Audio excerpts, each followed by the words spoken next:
without bail. They said the charges were serious and the suspect posed a threat to himself and the alleged victim. Defense attorney Michael McGinnis asked for the chance to argue bail at a later time. Johnson was ordered to remain in jail and appear again in court on Wednesday. He could face up to life in prison if convicted. With the start of Utah's fire season, state officials are concerned that significant fuels in grass growth could lead to prime wildfire conditions in the months ahead. The greenery that currently fills the hillsides is picture perfect for hikers, campers, and photographers.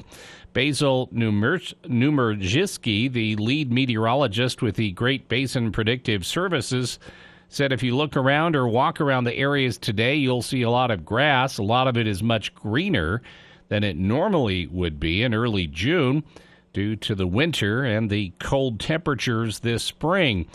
All that green is beautiful, but it also means there's more vegetation to burn at lower elevations. That's why Numerjiski and Governor Spencer Cox say practicing fire safety is still important even in a non-drought year. This June, the governor and Numerjiski are worried about fires in the state's recreation hub, especially down by St. George, where there has not been much rain in the past 3 or 4 weeks, and grasses have already started turning yellow. Visitors and residents need to make sure they are taking the proper steps to be positive that a fire has been put out, and check again because it takes just one small spark. And this afternoon, possibility of some showers and thunderstorms. So we've had some severe warnings to areas south and west of us. So that's a possibility tonight. Some of the storms could produce strong gusty winds this evening. Overnight low in the lower 50s, and then a 50% chance of showers and thunderstorms, especially in the afternoon tomorrow, high around 80 degrees. It's been to 82, it's 81. Right now at KBNU. KBNU weather brought to you by Roof Rescue. When you need roof repair or replacement, don't call just anybody. Call someone with the experience, knowledge, and skill to get the job done right. Call 435-999-4268. With summer here, our beautiful lawns face a new threat. It's a threat you can't see because it's happening below the grass level, at the roots. Those nasty bill bugs and grubs are beginning to hatch and they are hungry. Your lawn is a smorgasbord to them and they can't wait to belly up to the table. Get a jump on those bugs by calling Logan Extermination today. They'll apply a custom spray for bugs and also fertilize to keep weeds under control and your grass growing tall. Logan Extermination, 752-8450.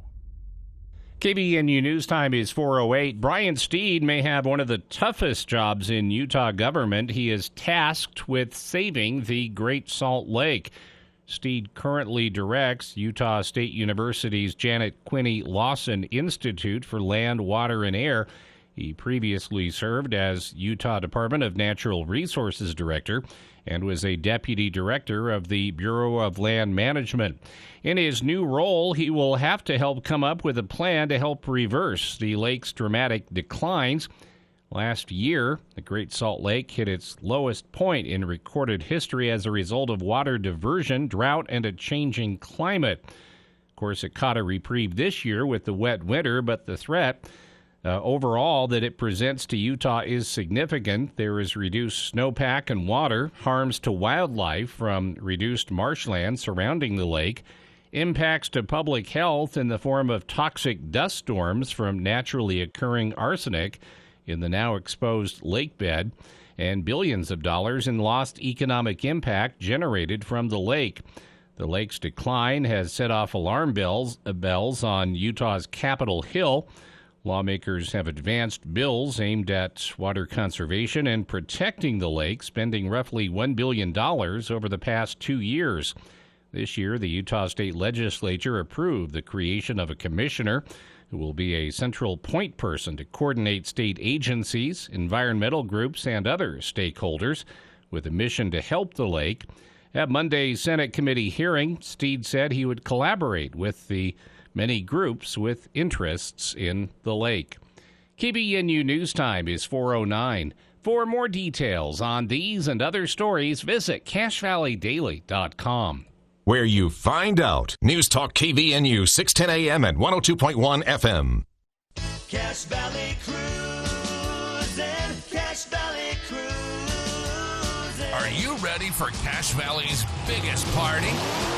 Rev your engines and join the fun at Cache Valley Cruising, June 29th through July 1st. This year, they're giving away a gorgeous 1973 Camaro Z28, silver with black stripes. And your ticket is your entry to win the car. But that's not all. The Top Rod of Utah returns, where you can feast your eyes on cars worth big money. And let's not forget the excitement of the poker run, the sock hop, and the swap meet, where you can find unique products and fun gift ideas. Then, get ready to catch the wave of nostalgia with the legendary Beach Boys as they perform all your favorite hits. Tickets are selling fast, so go to Lee's Marketplace or the Cache Valley Cruise-In website to buy tickets now. June 29th through July 1st at the Cache County Fairgrounds.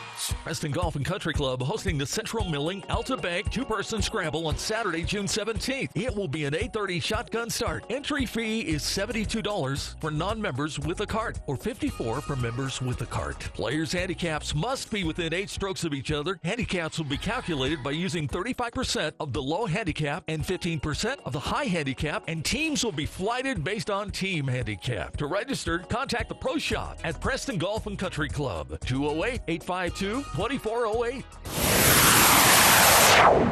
For the people. We are waiting with bated breath for news from the Cache Republican Party meeting an executive committee tonight. With Jason Williams. And I'm really excited about this next segment. We have 2 guests here in studio. We're going to talk about something that we've talked about many times here on the show, but from a bit of a different angle. Weekday afternoons from 4 till 6 on News Talk KVNU, 610 AM and 102 FM.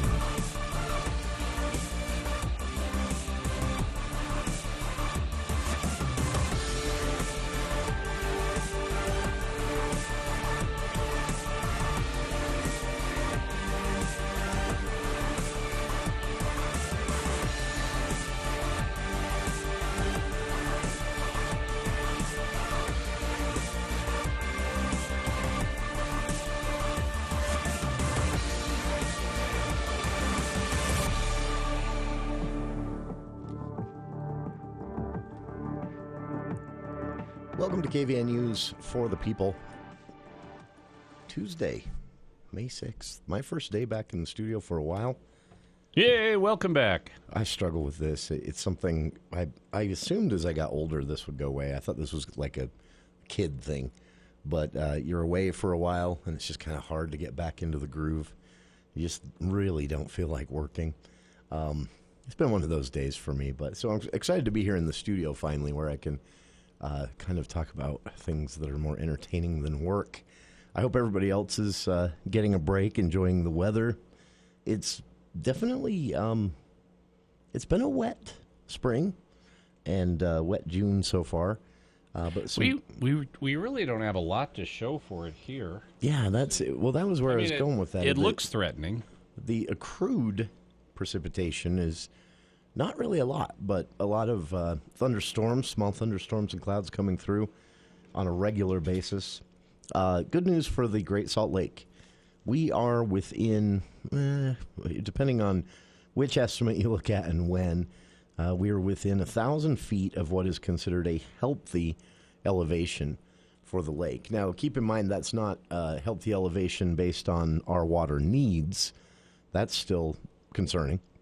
It's a healthy elevation as far as the ecology of the lake and keeping those arsenic-filled and toxic metal-filled dust storms to a minimum along the Wasatch Front there. And a lot of that area also, as you know, does make its way up here into Cache Valley. So some good news on that front today. And recently, it was made official. We talked about this on the show last week, but news that Utah State University's the director of USU's Janet Quinney Lawson Institute for Land, Water, and Air, Brian Steed. He'd been a guest here on the show a few times over the last few years. He has been officially appointed to what is probably going to be one of the strangest and toughest jobs in the state for the next little while, primarily because of all the focus the lake is getting, deservedly. But last year, the Great Salt Lake, of course, hit its lowest point in recorded history. And the primary cause is often attributed to water diversion, and a secondary cause, general drought and climate change. And the threat, of course, presents a significant challenge to the state. We don't control the weather. We do control our diversion. We do control our contribution to climate change, things like that. But those are long-term things. And so what can we do now? That's basically where the state lawmakers are at with the legislative action or, talk of action. They didn't actually do a lot during the legislative session, despite Water Week, big press conference kicking off Water Week, and then they proceeded to table every water bill for some reason.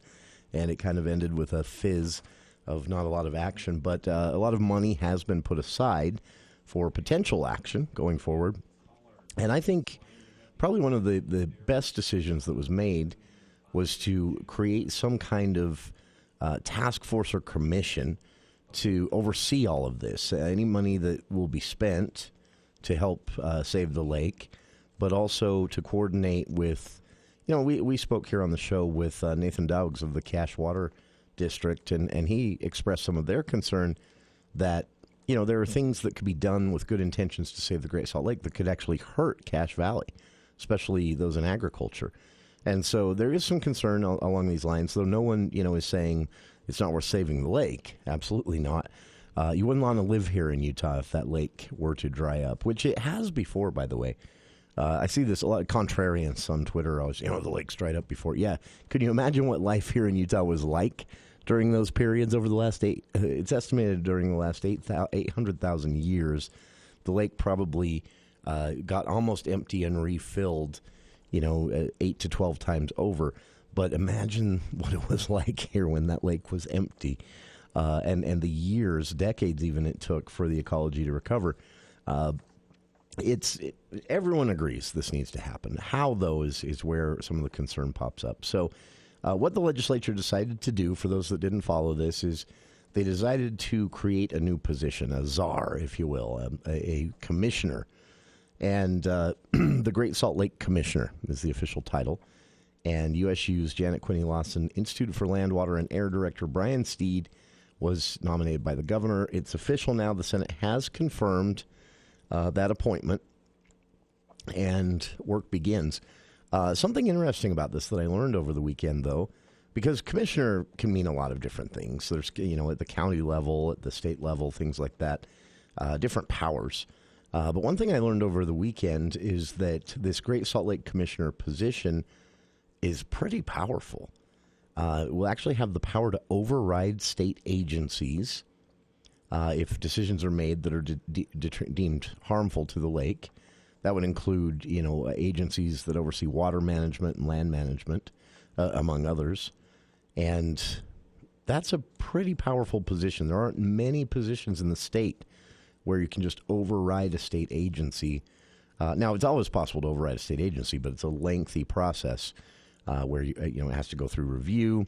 I think the legislature has to get involved and sign off on the final decision.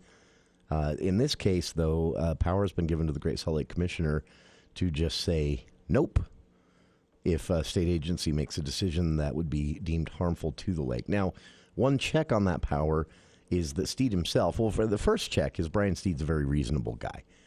He's not going to abuse this position for monetary gain or political aspirations, or I'm not saying he doesn't have political aspirations. I don't know if he does or does not. I'm just saying that he's an ethical person, and he's also so much in the spotlight. Can you imagine abusing this position? You would never work again anywhere in Utah. So I think there are plenty of checks on that power, but it's worth noting at least that the Great Salt Lake Commissioner is going to have some pretty powerful tools at his disposal, or her if it's someone else in the future.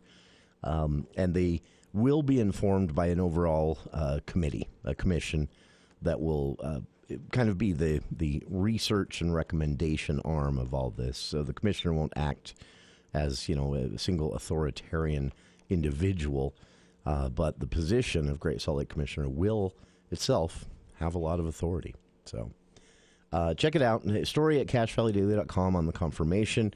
You can also read a lot about Steed himself and the work he's done through USU and that Institute for Land, Water, and Air, which he will retain that job as well. He will still serve as director there at USU.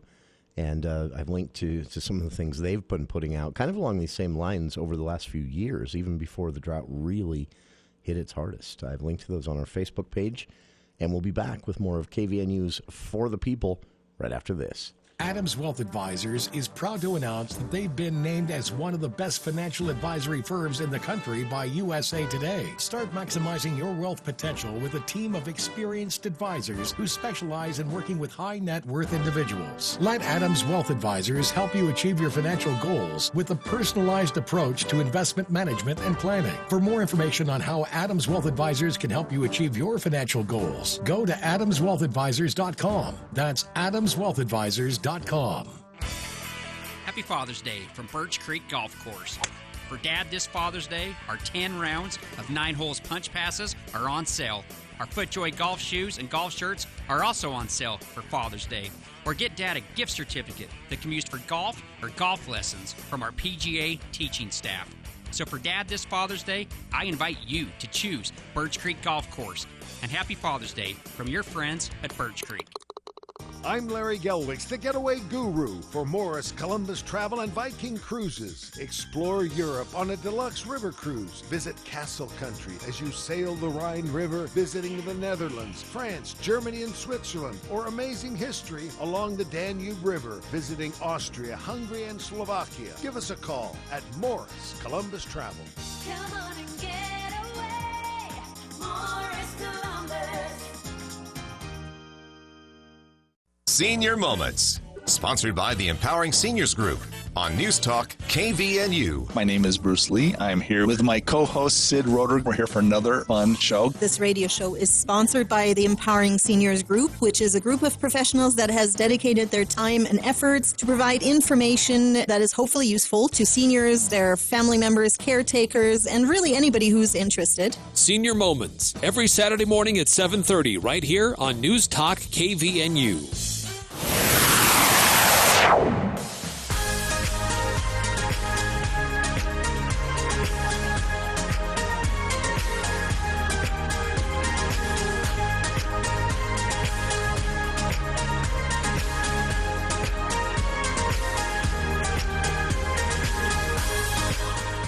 Welcome back to KVNU's For the People.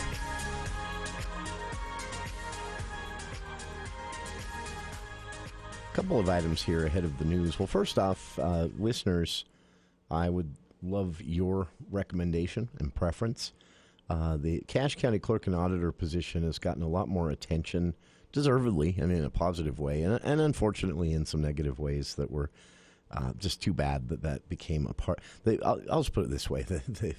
The Cache County level politics got weird and sometimes childish and petty over the last couple of years, and it's unfortunate because a lot of good people were caught up in this, and it also stalled a lot of work that was probably a far better use of their time, and it all seems to come down to personal issues, county council members not liking executive branch members, et cetera, and the clerk position was unfortunately caught up in all of that, which led to Cache County Clerk and Auditor Jess Bradfield saying he was going to be taking a job in the private sector and stepping down. First to part-time, then that was controversial, and the council didn't like that. Then the council decided they couldn't stop that, and it was working anyway. And then Bradfield said, well, I'm going to leave the position fully after all. Things didn't improve. Told us here on the show that it had been a very stressful period of time for him that he still, quote, doesn't understand to this day. I'm sad about this because Bradfield brought back the auditor part of that job, and I'm concerned now that whoever replaces him might not have a focus on that as much as Bradfield did. I think it was one of the best things to happen in Cache County forever. Longtime listeners of the show have known that I've been consistently critical of the county council for what I refer to as being siloed, being kind of locked in their own bubble. not as transparent as they probably should be, and rarely, if ever, challenged. And there is one for sure way to make an elected body lethargic and ineffective than to have them spend decades without ever having to explain themselves or take accountability for it. Because there is no realistic possibility that an elected body is never going to make a mistake. This is one of my current frustrations with the legislature and our current leadership in the legislature, specifically Brad Wilson and Stuart Adams. This seems to be something impossible for these two gentlemen at the legislative level to acknowledge they screwed up. But we know they're going to, and we're all adults, and everyone should be able to just accept it, learn from it, and move on, right? And I think the public is there. But our current leadership in the legislature is not. They're too petty. They can't admit a mistake. So instead they try to hide things, and then they get caught, and it looks even worse, and then they try to ignore that they got caught. It's just embarrassing. Thankfully, it's not been as bad at the county council level, but I have said for years on the show it's only a matter of time for an elected legislative body to have no accountability in between elections, which we know here in Utah, especially in Cache County, we love our Republicans and we love our incumbents. We recognize the name, think, I haven't heard of any scandals, I'll vote for that person again. I don't even know who they are, what they've done. That's how it goes a lot of times at the local level. And so elections, they do serve as a check, but do they always? No. Sometimes incumbents just sail in again and again, as in the job is theirs as long as they want it. So I think transparency is really important, and I think it's good for an elective body to have to butt heads a little bit with the executive side of things, or with the public, or with the media. It keeps everybody on their toes. It reminds everybody that they are there to serve the public, not there to sit in the seat that is theirs. And the opposition to that was a little more heated than I thought it would be. Because, again, in my opinion, at the time, newly elected County Clerk and Auditor Jess Bradfield came in, and one of the reasons he ran, which he said here on this show, was that it's Cache County Clerk and Auditor, and we hadn't had audits in 30 years, other than regular internal audits that happened by default, and the occasional outside entity audit from the state or the auditor's office. The county hadn't been doing the audits they probably should have been doing. And as the audit showed over the last couple of years, as Bradfield conducted them, no corruption, no one lost their job or was thrown out of office. What they found is there were little things that were wasting taxpayer money, a lot of taxpayer money in some situations, that could easily be fixed. They found that some budgeting trickery by the council was kind of log jamming the recorder's office up, and that should come to a stop. That was one of the recommendations they made. Basically, the council was taking from the recorder's office budget to fund other things, and that was leaving the recorder's office unable to do its job. Nothing super scandalous, just good government, healthy stuff. And unfortunately, a couple on the council just couldn't handle it, and here we are. Hopefully things have settled down now. But again, my concern is that we're obviously going to have a new clerk coming in. Bradfield has said he's absolutely 100% out. And so there will be a special election to replace him. That announcement was made. The Cache County GOP also, undergoing their own leadership change. Back when Bradfield first announced that he would be going part-time, this wasn't an issue. And then a month later when he said he was going to resign instead, but give them a few months to get all their ducks in a row, we spoke with then Cache County Chair and really funny radio guest, Shelley Giddings, and she said, we haven't got a calendar yet. We're gonna deal with this after everything settles down and we know exactly what we're working with. Well, then, time comes for the convention, and there's a surprise change of leadership within the Cache Republican Party, and new county Republican chair Jeff Cox has all this thrown right in his lap. Welcome to the position. Learn everything really quick. By the way, we have to plan a special election. So it took a bit longer. We officially know how this is all going to play out, though.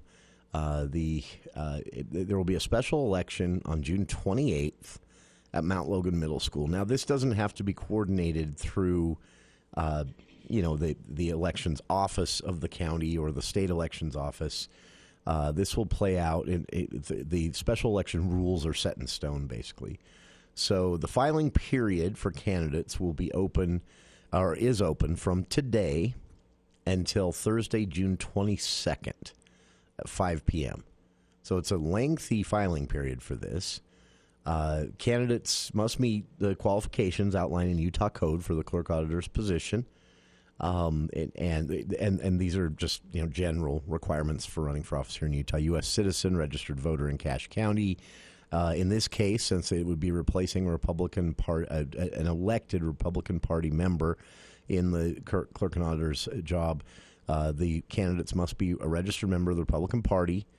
No record of a felony except special circumstances, and then whoever wins that special election, which again will take place June 28th, will serve out the remainder of Bradfield's 4-year term, which began January of 2022. So we're just shy of 2 years into a 4-year term. So it would be about 2.5 years this person will serve, and then they'd be able to run for re-election outright again. So if you're interested, if you know anyone you think should run, if you know anyone that will promise to keep that auditor part of the clerk and auditor job alive and healthy, please, please, please have them file to run. Declaration of candidacy forms can be found at the Cache County GOP website, cachegop.com, and you can submit the applications to the county. You can also mail them in. Chair Jeff Cox provided an address, Cache County GOP chair address, at P.O. Box 43, Logan, Utah, 84323. Again, that's P.O. Box 43, Logan, Utah. So you can download and print that form at cachegop.com, and then you can mail them in. They also have options where you can email them in there at the website and more. Everything's explained. And again, in his resignation letter, Bradfield, cited the accomplishments of his time in office. New ballot processing center, that's a pretty big deal, actually. Formalizing, I didn't mention this, in addition to actually conducting audits on the regular, he formalized the audit process, which means the audits, unless it gets tweaked by a future clerk, an auditor, or the council, the audit process is now formalized and should be more spelled out as something that happens on a regular basis. That's good. Modernized a lot of clerk processes. It leaves the clerk's office in a pretty good state, I would say. So whoever's coming in has big shoes to fill, but also has an office that is up and ready for new leadership. So if, again, you know anyone interested, filing period is now open for this special election. You must be a registered Republican, U.S. citizen, a registered voter here in Cache County, not just registered Republican, and no record of a felony except under very special circumstances. Some felonies won't disqualify you. So filing period is open, started today, and closes starts today at 5, so 25 minutes from now, and then closes at 5 p.m. Thursday, June 22nd. Filing period open for that June 28th special election to find Cache County a new Cache County Clerk and Auditor, as current Clerk and Auditor Jess Bradfield announced his wishes to resign from the position. So there you have it. If you'd like to know more, Mount Logan Middle School, where the election will take place, and that is there on 2nd East in Logan, about 875 North, and that will be June 28th. So one item to mention here before we'll save it, actually, considering the time. On the other side of the news, a story that I don't know why I could not shake. It just broke my heart, stuck with me. The story of a teenager working the family farm out in northeastern Utah. Went missing. 19-year-old disappeared from his farm out in Lucin, Box Elder County, over Memorial Day weekend 2022, and some at least steps towards closure for the family today in court in Box Elder County. Details courtesy of East Idaho News right after these local headlines with KVNU's Bill Walter. Thank you, Jason. KVNU News Time is 4:34, and the news is brought to you by You and I Furniture. First, let's get this update from ABC. Authorities in Henrico County, Virginia say there's no ongoing threat, but there is a heavy police presence. They're on the scene of a shooting incident on the Virginia Commonwealth University campus. There are air quality alerts in 17 states from the thick and smoky haze, which has drifted south from wildfires burning in Canada. The regular masks that we wear won't really help you, but if you do wear a respirator, it can decrease the amount of allergens that you inhale. Pulmonologist Dr. Aida Capo. Widespread flooding, power outages, and drinking water shortages, all a result of the breach of the Nova Kakhovka Dam in Ukraine. That nation and Russia blaming each other for the overnight explosion. It is estimated that the water through this route should last for a few days. The rate may reduce as the water lowers. Rafael Mariano Grossi with the UN's nuclear watchdog. Former New Jersey Governor Chris Christie about to announce he's running for president. Daria Albinger, ABC News. KVNU News Time is 4:35. Garden City residents said they are sick and tired of out-of-control semis crashing through the problematic intersection at U.S. Route 89 near Bear Lake. Officials with UDOT said they've made significant safety improvements to that road, yet somehow the number of semi-crashes has gone up in recent years. Restaurant owner Austin Clark said it was the 8th crash involving semis in 5 years, and he has had enough. A runaway truck escape ramp was built a mile away from the intersection in 2020, but it has never been used. UDOT spokesperson Mitchell Shaw said there was also a brake check area at the summit. Shaw said that crews have been working on installing a second mandatory brake check location on Highway 89, which should be open by October. KVNU weather at 4:36, mostly cloudy, chance of showers and thunderstorms this evening, slight chance after midnight. Some of the storms may produce strong gusty winds, overnight low in the low 50s, then a chance of rain showers and a 50% chance of storms in the afternoon, especially partly sunny, high around 80 degrees. Severe thunderstorm warning in effect for the next few minutes for largely in areas where it's sparsely populated, but southern Box Elder County, northwestern Davis, southwestern Weber County, and northern Tooele counties until 4:45 this afternoon. It's been to 84 right now, 82 at KVNU. KVNU weather brought to you by Mount Logan Laundry with 55 and 80-pound washers to make your stay much shorter in Logan and Brigham City. Are you a hot sleeper? Warm summer nights can make it hard to sleep. UNI Furniture recommends sleeping cooler with a gel memory foam mattress. UNI features a copper-infused gel memory foam that helps with coolness and circulation. It moves better with you, giving you the best night's sleep. UNI is also the home of Chair Heaven. There's a reason they sell so many chairs, including recliners. Father's Day is coming up. Plan to take care of Dad with a new recliner. For over 90 years, there's always been a better buy at UNI Furniture, downtown Logan. KVNU News Time is 4:37. Last month, it was announced that the long-running Summer Citizens program that welcomes older adults from hotter places such as Arizona and California is being taken over by the Cache Valley Chamber of Commerce. On KBNU's For the People program last week, Chamber President and CEO Jamie Andrus talked about how this came about. This is an extraordinary 45-year-old program. Amazing. And we've had as many as 800 of these senior citizens coming to our beautiful valley where it's a little cooler in the summer and having the opportunity to have some continuing education classes and enjoy, all the great things we have to offer in Cache Valley. She said in discussions with the program's key longtime sponsor, Utah State University, the university expressed the desire to stay involved but not have to be the provider for the whole Summer Citizens program. So I just said I think it makes sense that the Chamber is a place for these summer citizens. They're a tremendous boon for our economy in Cache Valley in the summer. Sure. Utah Festival Opera and Theater and the Lyric Theater and many other summer fests, they just really, really rely on the customers that the summer citizens bring to us. Andrews said they are not actually owning the program officially until the summer ends. And the mystery client who hired a detective to spy on Reno's mayor and a county commissioner with GPS trackers has joined an appeal to the Nevada Supreme Court challenging a lower court ruling that his name be made public. Lawyers for the client, identified in court papers as John Doe, say his First Amendment right to remain anonymous is one of the foundations of democracy and routine practice in the business of politics. The justices allowed the lawyers to file the latest briefs in the case under seal so as to keep his identity secret publicly, at least for now.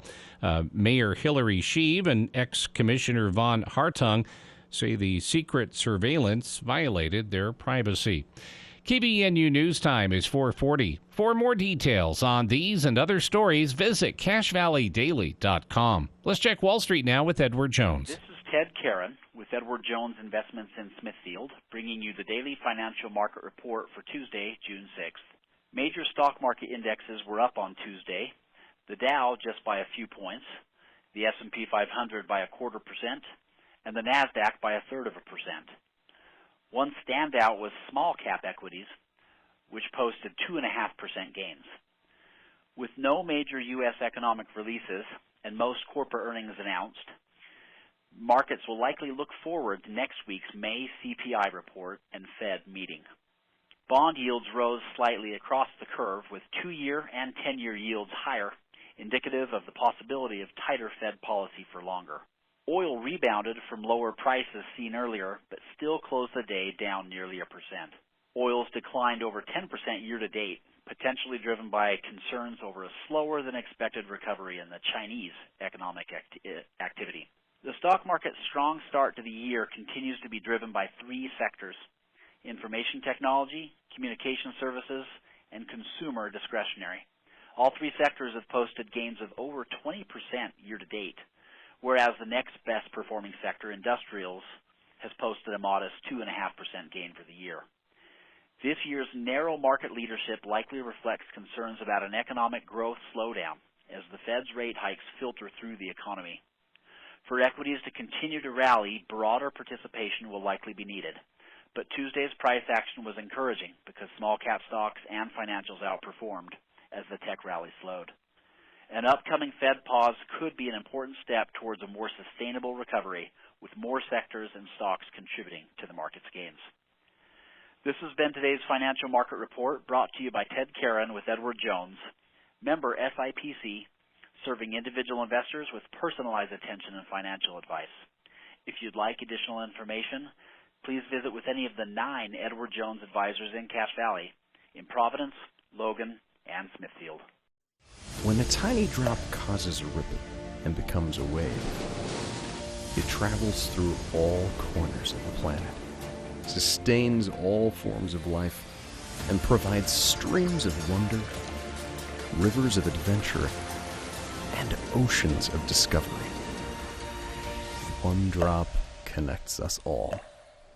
Reserve your visit now to Loveland Living Planet Aquarium, a nonprofit organization. The landscaping season is now in full swing, and Canyon Landscaping is still booking for this season. For over 2 decades, Canyon Landscaping has been Cache Valley's leader of new and existing home landscaping projects. Spots are filling fast, so don't wait any longer for your outdoor living to become an extension of your home. To get your project going, request an appointment online at canyonlandscaping.com or call 752-3838. Let's get started on your yard. 752-3838. Canyon Landscaping. Look for the leaf.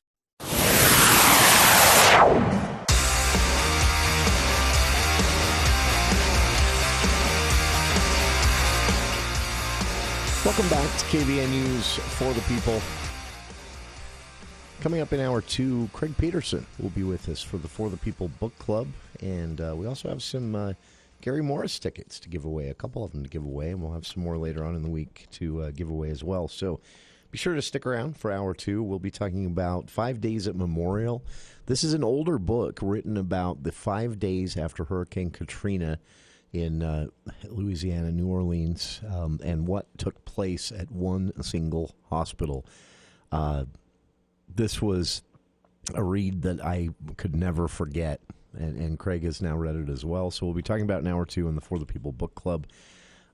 We've got some recognition for Logan Hospital CEO that took everybody by surprise, but it was a pretty big deal. So Craig Peterson will sit down with Brandon McBride, CEO of Logan Regional Intermountains Logan Regional Hospital, in just a bit. I just want to throw this out. Wrong Craig. Wrong Craig, yeah. The other Craig. Close enough. Craig Hislop deserves that sound, yeah. I get my Craigs confused.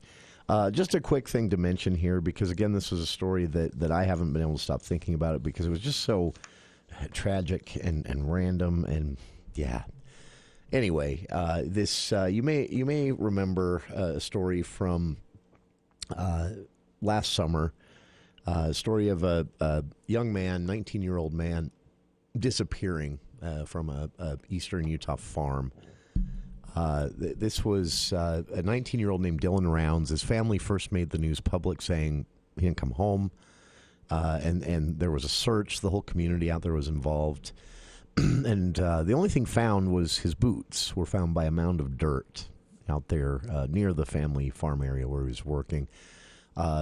Later, a 59-year-old man was arrested and charged with aggravated murder and abuse or desecration of a human body, along with several other firearms charges. And that man, the man accused of killing Dylan Rounds, made his first appearance in court today in Box Elder County Court. This was, yesterday, Monday afternoon. He limped into the courtroom, quoted later in the story by East Idaho News.com, family members saying he hadn't had a limp until walking into court. They believed he was doing it for sympathy, was their opinion. The man has a criminal history, a violent criminal history, and he was arrested on June 22nd on outstanding warrants, booked into Weber County Jail in Ogden on federal charges, and then in March, Box Elder County Attorney Blair Wardle announced that Brenner was the suspect in the Dylan Rounds murder case. So during the hearing, Brenner said only one word when asked if he understood the schedule for the upcoming court dates and hearings. He said yes, and that was it. And it is. But what is complicating this, I guess, is that Brenner is also in federal custody for the other charges. So in order to move ahead here in the local court, they have to run it through the federal court system first. So every change to the calendar that can be requested by prosecution or defense is about a 6-week delay to the whole thing. So going to be a while before this family has any closure, and we see how this trial plays out, or this case plays out. It hasn't gone to trial yet, but at least taking steps towards closure for the family. Again, the man accused of killing Dylan Rounds, 19-year-old young man killed this time last year, appeared in his first court hearing today in Box Elder. So, all right. Shifting gears, I've linked to that East Idaho News story, by the way, if you want to read that. Shifting gears here, we'll jump right into it, but it's called Becker's Hospital Review. It's the go-to source for healthcare decision makers. This can lead to, the biggest way this influences things is it can lead to doctors job searching. They check things like Becker's Hospital Review as when making decisions where to move to and where to work. And that's not a bad thing, right? Well, Becker's recently named Intermountain Logan Regional CEO Brandon McBride to its list of community hospital CEOs to know. How and why? Here's Craig. Well, thanks, Jason. Becker's Hospital Review, a go-to source for America's healthcare decision makers, has named Intermountain Logan Regional CEO Brandon McBride to its list of community hospital CEOs to know in 2023. McBride's one of 107 community hospital CEOs on this Becker's list. He's been with Intermountain Health for 15 years, and he joins us today. And Brandon, it's probably a little unfair to ask you this, but we need to know, what is your understanding about what the Becker people base this on? Well, thank you, Craig. I think really what Becker's Health is looking for here are hospital and healthcare leaders who are focusing on developing the current and the future delivery of care to our patients in our communities. So I think they're really looking at access. How are we creating access? How are we improving affordability for our communities? And how are we overall improving community health for our patients and those that we serve?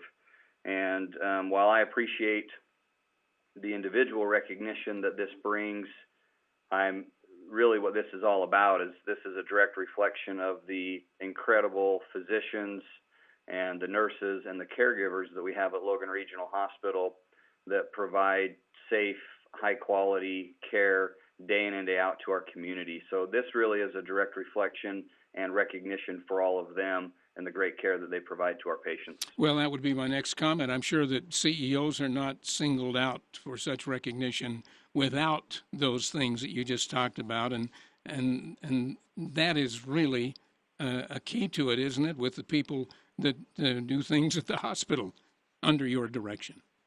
Absolutely. They're the ones that deliver the care to our patients. They're the ones that make that happen. And so we are so fortunate in our community to have a medical staff, a group of physicians, and a group of nurses and technicians and other caregivers who come to work every day at Logan Regional Hospital with a focus on patient safety and quality outcomes and providing our patients with the best experience. And that's what I love most about Logan Regional Hospital is that we have a culture focused on safety and excellence. And then our caregivers and our physicians deliver on that day in and day out for our patients. Talking with Logan Regional CEO Brandon McBride, you have a lot of responsibilities there. Could you narrow it down to say, really the most important part of my job is such and such? Well, I think the most important part of my job, day in and day out, Craig, really is it's setting the culture. It's setting the strategic direction and the culture of what we want to be and what do we want to accomplish for our community and for the care we deliver to our patients. At Intermountain Health, we have a mission of helping people live the healthiest lives possible. And so while there's a lot of details and a lot of strategies and tactics that we dive into day in and day out, the most important thing is establishing the culture that helps us to deliver on that. When you assumed this position, were there many changes that initially had to be made in Logan Regional's operation? You know, we've had a strong history and a strong culture here for a long time, again, with a great group of physicians and caregivers. So, no, I think it was carrying on the legacy of excellence that we've had here for many, many decades and continuing to make sure that that focus was in place. And really, we've had a strong focus over the last few years of engagement. How do we further engage our caregivers? How do we further engage our physicians? And if we are engaging them, helping them feel safe, both physically and psychologically when they're at work, in turn, they are going to care for our patients and provide safe, high-quality outcomes to them. And changing gears here for a minute before we let you go. Construction work has been underway for a while out at the hospital, and we always have people asking us, how's that going? We thought this would be a great opportunity to find out. How is the work progressing out there? Work is progressing really, really well. We're very excited about where we're at in the process. We have just a little over a year left on the construction of the new building. It's a 4-story, 130,000 square foot patient tower that will house primarily inpatient hospital services. We anticipate being done with construction in June of 2024. Following that, we will move into the new building, and then we'll take about 8 months after the move into the new building to demolish the 2 existing patient towers that sit out front of the hospital right now, and then we will reconfigure the front and add a new main entrance. So the total project will be complete in the spring of 2025. Yeah, that's what I remembered at the initial announcement. And the one thing I do remember about when the announcement was made, the really important element was a more visible entrance in the drop-off zone there to make that more distinctive, I guess. Yes, that's a great call out. We right now recognize that the main entrance to the hospital can be challenging to find, and so we're excited to not only have new modern design rooms on the inpatient side to reconfigure and have brand new space. We'll also have a really nice new drop-off area and a very identifiable main entrance to the hospital that's easily accessible. Well, again, the honor from Becker's Hospital Review speaks well of you, your work, and as you said, all of the physicians and the nurses and the many caregivers at Logan Regional. So again, to all of you, congratulations. Thank you. That's Brandon McBride. Let's get back to Jason and to Bill now. Thank you, Craig. And cool news for the CEO. It's always nice to get a little recognition for cash value. But again, I looked into this Becker's thing.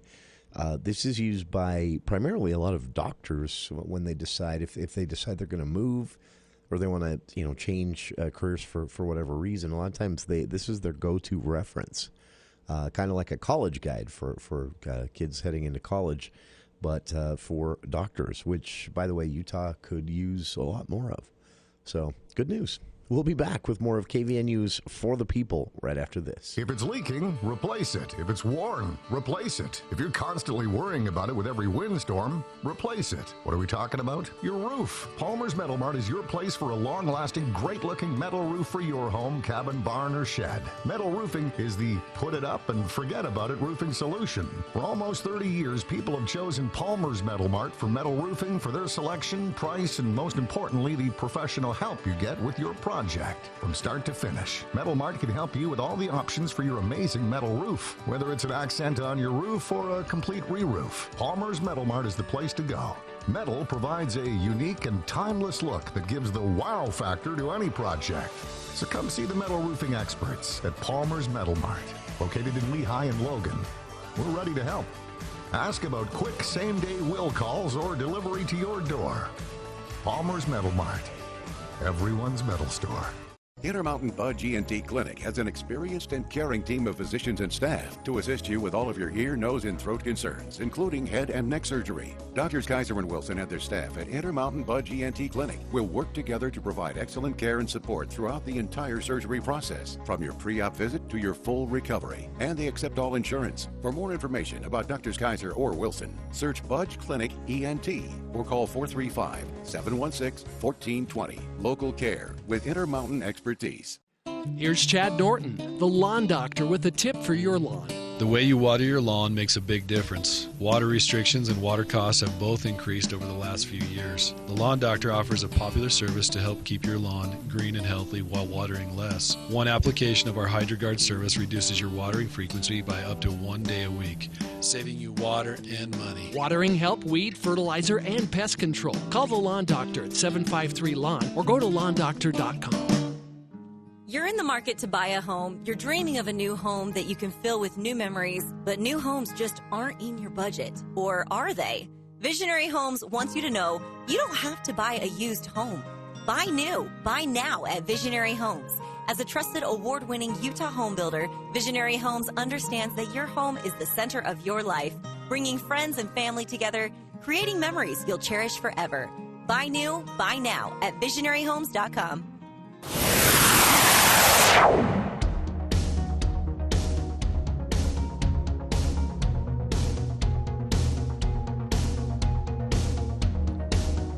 Coming up in hour 2, Craig Peterson joins us for this month's For the People Book Club.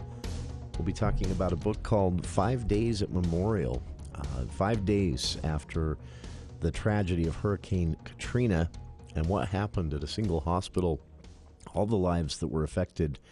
It's a very, very memorable book. Not a happy read, to say the least. But just to wrap up this hour, just a reminder again that the candidate filing period for replacing the outgoing clerk and auditor, Jess Bradfield, has officially opened. 2 minutes from now, it will have officially opened. 5 o'clock today until 5 o'clock on June 22nd. And then June 28th, the special election will take place for registered Republicans at Mount Logan Middle School. And on top of that, of course, there are, elections happening in Logan City as well. It's a municipal election year. That can be found also in the CashValleyDaily.com story. I've linked to 3 seats up. 2 candidates of those 3 have filed for re-election, Jeannie Simmons and Mark Anderson. And a few names have been thrown in the ring, not many yet, but we'll do our best over the coming months to sit down with each and every candidate. So stay tuned for a schedule on that. Hopefully before the end of the week, I'll be able to announce that. So, all right, that is hour one, but stick around. Hour two and the For the People Book Club with Craig Peterson coming up right after this here on KVNU Logan.